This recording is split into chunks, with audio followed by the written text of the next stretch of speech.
Hello student, welcome back to my channel Neha Commerce Zone. Today we are going to start issue of debenture for consideration other than cash topic for class 12th, right? So without wasting the time, let's start it. For class 12th, issue of debenture is chapter issue of debenture, right? And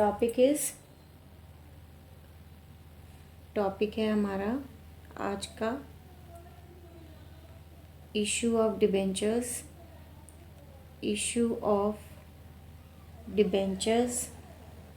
for consideration other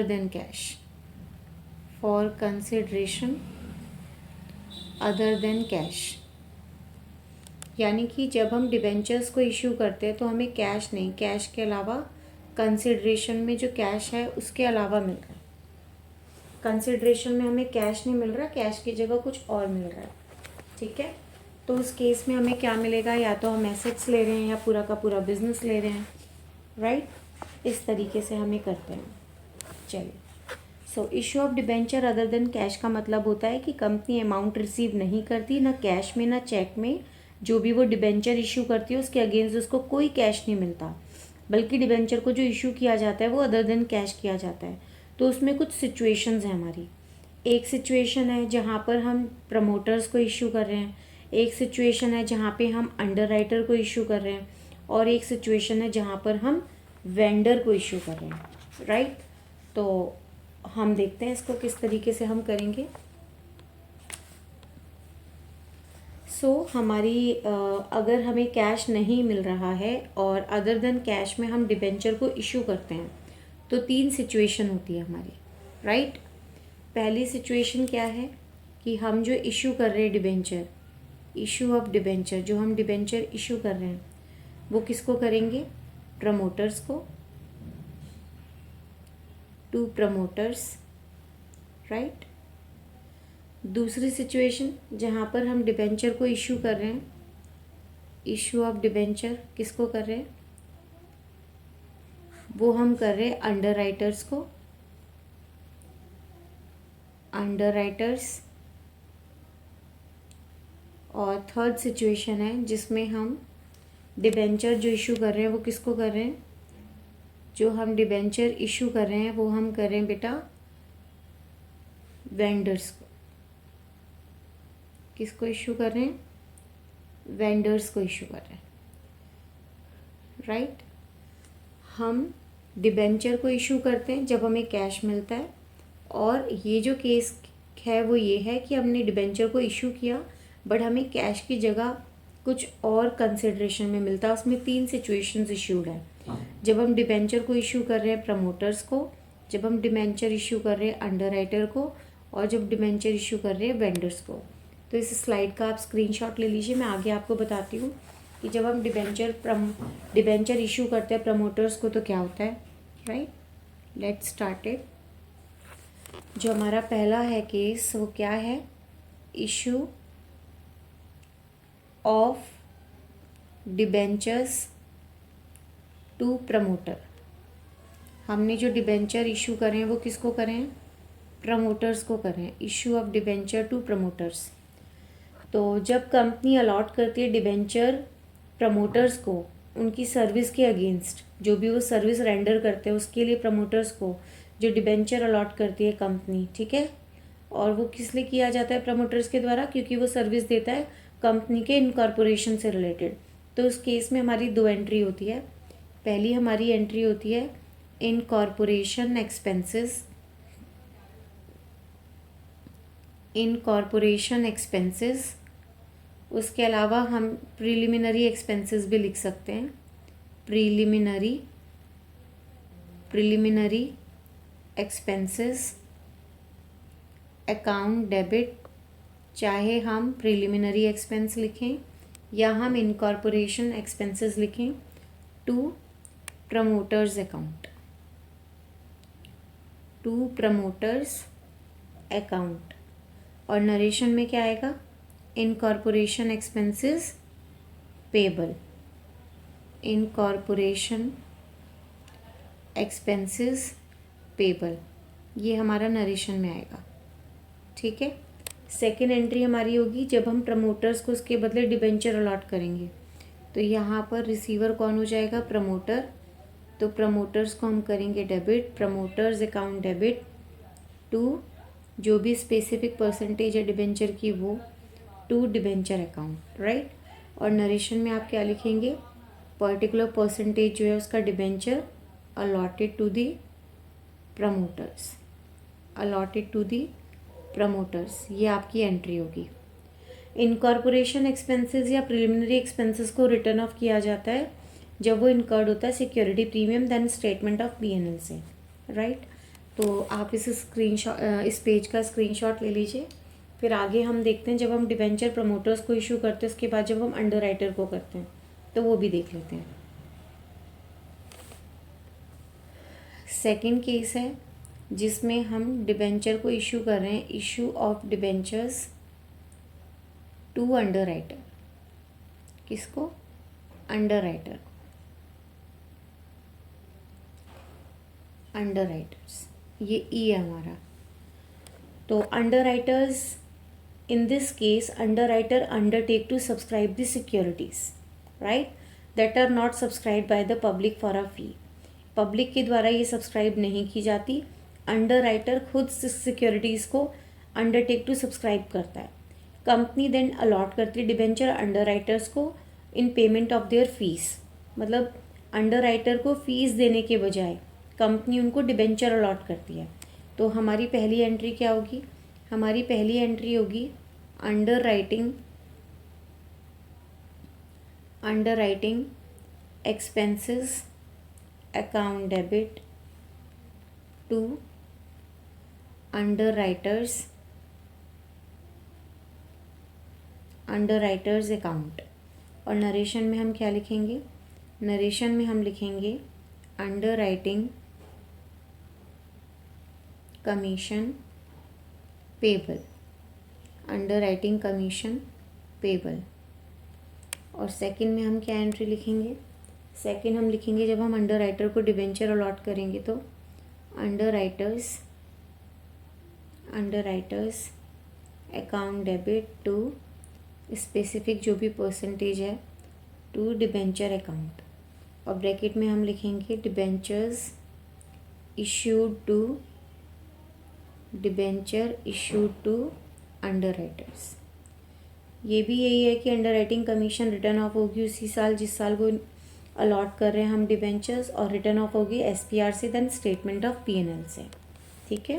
और फिर third हमारा case होता है जब हम debenture issue करते हैं vendor को, तो उसकी क्या एंट्री होगी वो भी देख लीजिए। तो थर्ड केस में हमारा होगा, जो थर्ड केस होगा हमारा वो होगा issue of debentures to vendor, right. Debenture vendors को भी इशू किए जाते हैं जब हम उनसे परचेज़ करते हैं एसेट या उनकी बिजनेस। अगर हम एसेट परचेज़ करते हैं तो क्या एंट्री होगी, when assets are purchased, when assets are purchased, अगर एसेट को परचेज्ड किया जाता है तो क्या एंट्री होगी, तो हमारी एंट्री होगी sundry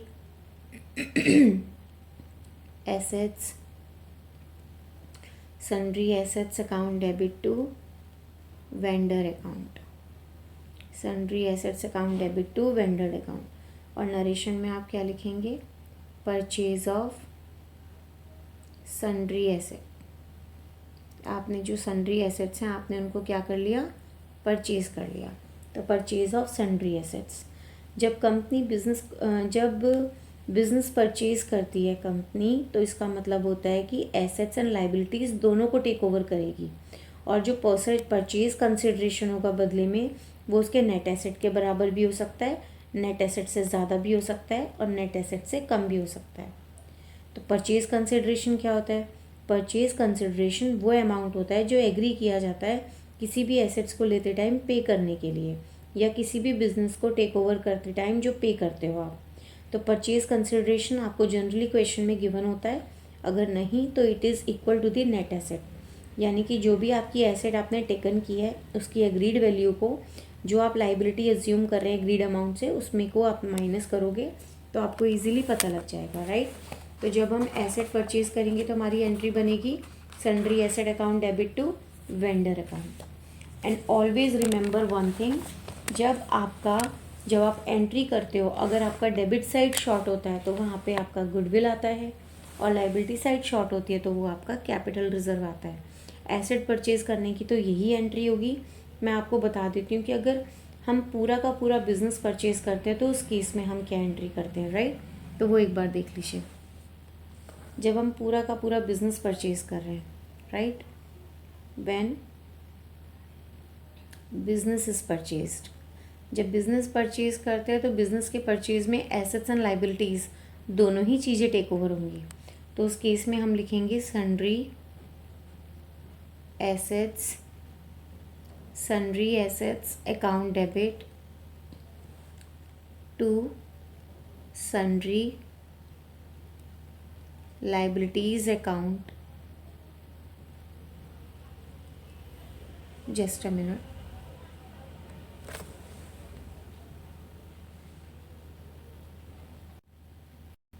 sorry for the disturbance. अगर हम पूरा का पूरा बिजनेस परचेज कर रहे हैं तो क्या करते हैं, व्हेन बिजनेस इज परचेज्ड, जब पूरा का पूरा बिजनेस परचेज करते हैं तो उस केस में हमारी जो एंट्री होगी वो होगी sundry assets account debit to sundry liabilities account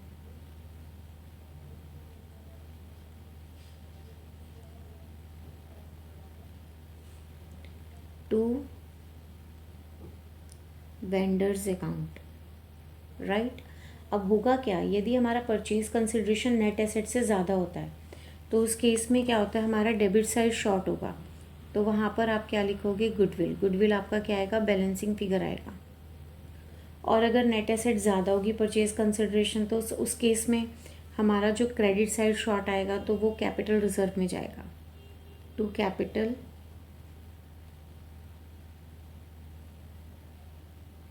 reserve account.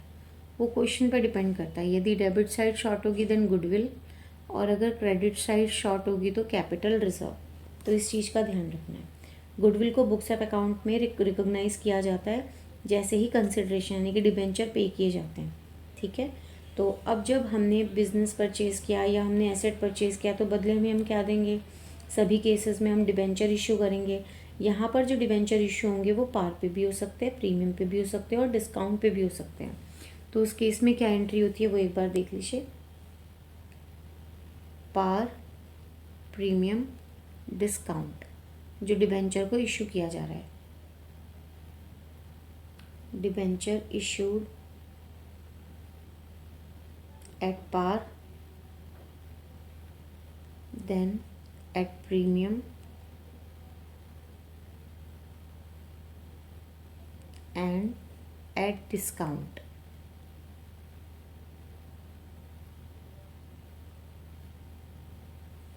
तो उस केस में क्या एंट्री होगी वो भी एक बार देख लीजिए।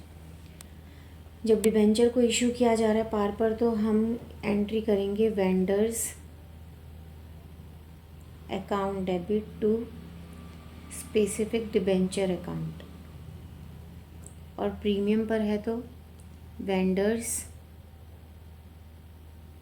Account debit to specific debenture account to security premium reserve account, और अगर डिस्काउंट पर है तो वेंडर्स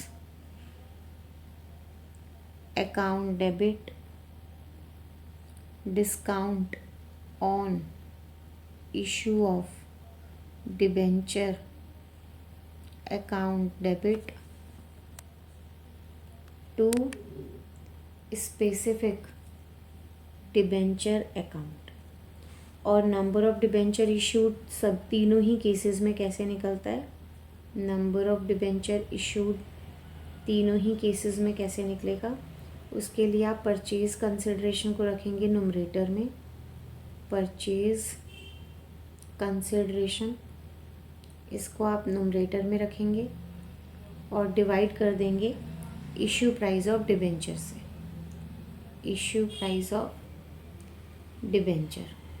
तो चाहे आप डिबेंचर पार पे इशू कर रहे हैं, प्रीमियम पर इशू कर रहे हैं, या आप डिस्काउंट पर इशू कर रहे हैं, तो तीनों ही केसेस में आप जो नंबर ऑफ डिबेंचर इशूड निकालेंगे, तो परचेज कंसिडरेशन को आप डिवाइड कर देंगे इशू प्राइस से डिबेंचर के, चाहे वो पार पर हो या वो प्रीमियम पर हो या वो डिस्काउंट पर हो। तो इसको समझने के लिए हम एक एग्जांपल ले लेते हैं। उस एग्जांपल में किस तरीके से हम क्वेश्चन को सॉल्व करेंगे वो हम देखते हैं, राइट। चलिए लेट्स स्टार्ट इट। एग्जांपल है नेहा लिमिटेड। नेहा लिमिटेड ने परचेज़ किया asset. Neha limited purchased asset of ₹9,90,000। Neha limited ने एसेट परचेज़ करी 9,90,000।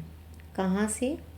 From Sumit and company, from Sumit and company, ठीक है।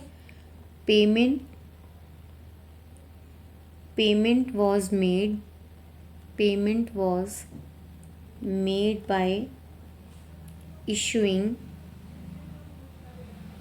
11% डिबेंचर ऑफ ₹100 ईच, ठीक है। अब आपको जर्नल एंट्री पास करनी जब डिबेंचर को इशू किया गया है पार पर, प्रीमियम पर, डिस्काउंट पर। एट पार भी है पहला, दूसरा एट प्रीमियम, प्रीमियम जो है वो 10% है, और तीसरा एट डिस्काउंट वो भी है 10%। तो ये हमारा जो है ये क्वेश्चन है। नेहा लिमिटेड ने एसेट परचेज़ किया 9,90,000 फ्रॉम सुमित एंड कंपनी से। पेमेंट जो है वो इशू की गई, 11% डिबेंचर है, एक डिबेंचर 100 रुपये का है, और जो डिबेंचर को इशू किया गया है उसमें हमने पार, प्रीमियम और डिस्काउंट है, राइट। तो सबसे पहले तो हमारी जो एंट्री होगी वो होगी परचेज़ ऑफ एसेट की। तो जब हम एसेट को परचेज़ करेंगे तो हम क्या करेंगे एंट्री में वो देखते हैं। हमारी एसेट परचेज़ की एंट्री होगी sundry assets account debit to Sumit and company account, Sumit and company account. 9,90,000 तो हम डेबिट में लिखेंगे और 9,90,000 हम क्रेडिट में लिखेंगे। और नरेशन में क्या लिखेंगे? नरेशन में हम लिखेंगे sundry asset purchased, sundry asset purchased from Bhagat and company, ठीक है ना। Bhagat, oh sorry not Bhagat, Sumit and company. Sundry asset purchased from Sumit and company for ₹9,90,000, 9,90,000, ये हमारा नरेशन होगा। अब उसके बाद हम डिबेंचर इशू कर रहे हैं पार पर तो क्या एंट्री होगी, प्रीमियम पर कर रहे हैं तो क्या होगी, और डिस्काउंट पर कर रहे हैं तो क्या होगी, वो हम देख लेते हैं, ठीक है। So take a screenshot of this slide, then moving to the next one. तो अब हम डिबेंचर इशू करते तो हमारी एंट्री क्या होगी। पहली एंट्री हम कर रहे हैं जब हम डिबेंचर को इशू कर रहे हैं पार पर, तो हम लिखेंगे Sumit and company account debit, Sumit and company account debit to 11% debenture account, ठीक है। अब हमारा परचेज कंसिडरेशन कितना था? 9,90,000, राइट। नंबर ऑफ डिबेंचर्स जो था, इश्यू प्राइस कितना था? 100। तो हमने 2 0 से 2 0 काट दिए, 9900 हमारे नंबर ऑफ डिबेंचर आ गए, और ये केस पार का था। तो 9900 को हम मल्टीप्लाई करेंगे 100 से, ठीक है। तो डेबिट में हमारा आएगा 9,90,000, क्रेडिट में हमारा आएगा 9,90,000। और हम नरेशन में क्या लिखेंगे? नरेशन में हम लिखेंगे allotment of 9,900 debenture, 11% debenture of ₹100 each, of ₹100 each at par to Sumit and company, to Sumit and company, ये हमने एंट्री करी पार के लिए, ठीक है। अब प्रीमियम की क्या एंट्री होगी वो देख लेते हैं। प्रीमियम के लिए हम एंट्री करेंगे Sumit and company account debit to 11% debenture account to SPR account, security premium reserve account. हमारा जो अमाउंट था वो कितना था, 9,90,000। 100 हमारा फेस वैल्यू थी, उस पर 10% प्रीमियम है, तो 100 का 10% कितना होगा, 10। तो हमारा इश्यू प्राइस हो गया 9,90,000 में डिवाइड करेंगे 110 से, तो नंबर ऑफ़ डिबेंचर हमारे कितने आ गए, 9,000 आ गया। तो अब हम 9,000 से एंट्री करेंगे, 9,000 मल्टीप्लाई 110, यहाँ पर हम करेंगे 9,000 मल्टीप्लाई 100 और यहाँ हम करेंगे 9,000 मल्टीप्लाई 10, ठीक है। तो हमारा डेबिट में आएगा 9,90,000, क्रेडिट में आएगा हमारा 9 लाख और यहाँ आएगा SPR में 90,000, राइट। और नरेशन में क्या लिखेंगे हम, नरेशन में हम लिखेंगे 11% debenture of ₹100 each issued at premium of 10% to Sumit and company, to Sumit and company. इस तरीके से हमारी प्रीमियम की एंट्री हो जाएगी और नंबर ऑफ़ डिबेंचर इस तरीके से निकलेगा। पार में तो हम सीधे सीधे 100 से डिवाइड करते हैं, प्रीमियम में हम करेंगे 110 से। अब डिस्काउंट में कैसे करेंगे वो भी देख लेते हैं, ठीक है। तो डिस्काउंट के लिए हम करेंगे, तो हमारी एंट्री होगी डिस्काउंट के लिए Sumit and company account debit discount on issue of debenture account debit, discount on issue of debenture account debit to 11% debenture account, ठीक है। हमारा जो अमाउंट है वो कितना था, PC 9,90,000। अब 100 हमारी फेस वैल्यू थी, 10% डिस्काउंट था, 10 रुपीज़ माइनस कर देंगे तो हमारा आएगा 9,90,000 डिवाइडेड बाय 90। तो हमारे जो नंबर ऑफ़ डिबेंचर होंगे वो कितने आ जाएंगे, 11,000। तो हम 11,000 को मल्टीप्लाई करेंगे 90 से, यहाँ पर हम करेंगे 11,000 को मल्टीप्लाई 10 से और यहाँ हम करेंगे 11,000 को मल्टीप्लाई 100 से, ठीक है। तो डेबिट में आएगा 9,90,000 सुमित एंड कंपनी के सामने, 1,10,000 आएगा डिस्काउंट के सामने और 11 लाख आपका आएगा क्रेडिट में टू 11% डिबेंचर। और नरेशन में क्या लिखेंगे, नरेशन में लिखेंगे 11% debenture of ₹100 each issued at a discount of 10% to Sumit and company, ठीक है। अब ये जो डिस्काउंट है इसको हमें क्या करना पड़ेगा, राइट ऑफ अगर हमें करना है डिस्काउंट को तो एक एंट्री और होगी, that is statement of P&L account debit to discount on issue of debenture account. और ये 1,10,000 जो डिस्काउंट है डेबिट में और 1,10,000 आएगा आपका क्रेडिट में। और नरेशन में आप क्या लिखेंगे, discount on issue of debentures return of.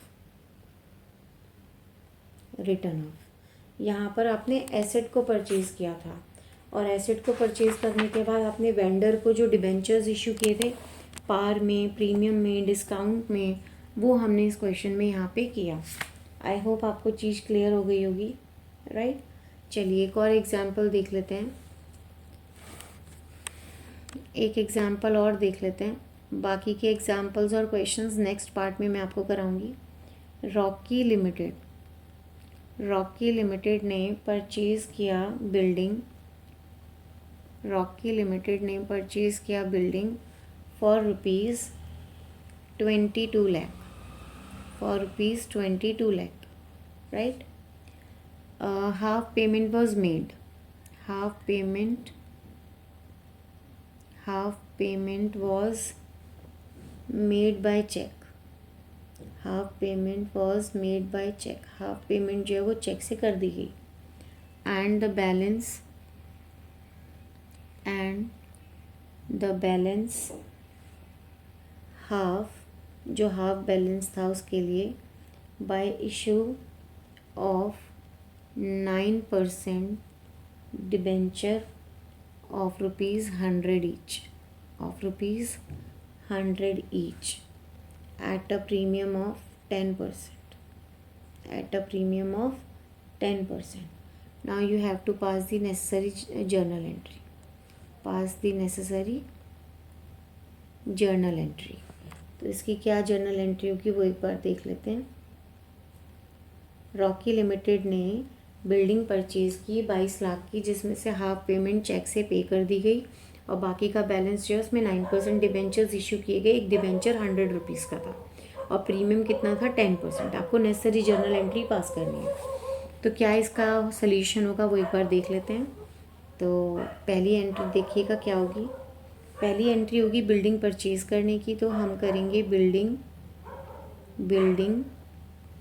Account debit to vendors account, building account debit to vendors account. Amount आपको दिया ही हुआ था 22 लाख, आपने डेबिट में लिख दिया और 22 लाख ही आप क्रेडिट में भी लिख देंगे, ठीक है. और नरेशन में क्या लिखेंगे, बिल्डिंग परचेस्ड. नरेशन में हम क्या लिखेंगे, बिल्डिंग परचेस्ड, राइट. अभी सेकंड एंट्री क्या, हमने उसमें से हाफ पेमेंट कर दी. 22 लाख की हमने बिल्डिंग परचेज़ की थी, जिसमें से 11 लाख का हमने पेमेंट भी कर दिया चेक के थ्रू. तो हम लिखेंगे vendors account debit to bank account. हमने वेंडर्स को क्या कर दिया, हाफ पेमेंट कर दिया. तो 22 लाख में से 11 लाख की आपकी पेमेंट हो गई, तो 11 लाख आप डेबिट में लिखेंगे और 11 लाख ही आप क्रेडिट में लिखेंगे. और नरेशन में क्या लिखेंगे, half payment made by cheque, half payment made by cheque, यानी कि चेक के थ्रू हाफ पेमेंट जो है वो कर दी गई. बात समझ में आ रही है. यानी पहली एंट्री आपने की बिल्डिंग को परचेज़ करने की, building account debit to vendor account. Then उसके बाद 22 लाख की जो आपने बिल्डिंग परचेज़ की थी उसमें से 11 लाख आपने पेमेंट कर दिया. चेक के थ्रू आपने पेमेंट किया तो आप vendors account debit to bank कर देंगे और 11 लाख की पेमेंट हो जाएगी चेक से. अब उसके बाद हम वेंडर्स को डिबेंचर इशू करेंगे, वो भी सिक्योरिटी प्रीमियम पर. तो हमारी थर्ड एंट्री क्या होगी वो भी देखिएगा. थर्ड एंट्री हमारी होगी vendors account debit to 9% debentures account, to 9% debenture account to security premium reserve account, ठीक है. हमारा टोटल अमाउंट कितना था, पीसी 22 लाख था. 22 लाख में से हमने कितना दे दिया था, 11 लाख दे दिया था. और डिवाइड कर देंगे हम 100 और प्लस 10 रुपीज़ जो प्रीमियम था, ठीक है, क्योंकि वो 10% बोल रहे हैं. 100 का 10% 10 होगा. 22 लाख में से 11 लाख गया तो हमारा कितना बचा, 11 लाख बचा. उसमें से हमने 110 से उसको डिवाइड किया तो हमारे पास नंबर ऑफ़ डिबेंचर्स कितने हो गए, 10,000 हमारे पास डिबेंचर्स आ गए.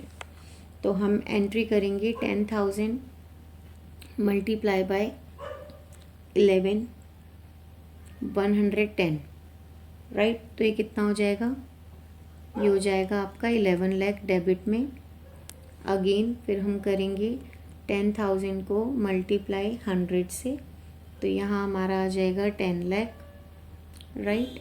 फिर हम 10,000 को मल्टीप्लाई करेंगे 10 से, तो हमारा सिक्योरिटी प्रीमियम में यहाँ पर आ जाएगा 1 लाख. और नरेशन में हम क्या लिखेंगे, balance payment made bye issue of 10,000, that is 9% debenture at a 10% premium, right. तो इस तरीके से हमने अगर हाफ पेमेंट करी है तो उस अमाउंट को माइनस करने के बाद जो भी अमाउंट आएगा उसको इश्यू ऑफ प्राइस से डिवाइड कर देंगे डिबेंचर के, तो हमारे नंबर ऑफ डिबेंचर्स आ जाएंगे। इसके बाद के इस टॉपिक से रिलेटेड और भी फर्दर बहुत सारे क्वेश्चंस हैं जो मैं आपको इसके नेक्स्ट पार्ट में बताऊंगी। अगर आपको मेरी ये वीडियो पसंद आई हो तो इसे लाइक शेयर सब्सक्राइब करें, बेल आइकन को प्रेस करें ताकि मेरी आगे आने वाली वीडियोज़ भी आपको मिलती रहें। थैंक यू बेटा, थैंक यू सो मच।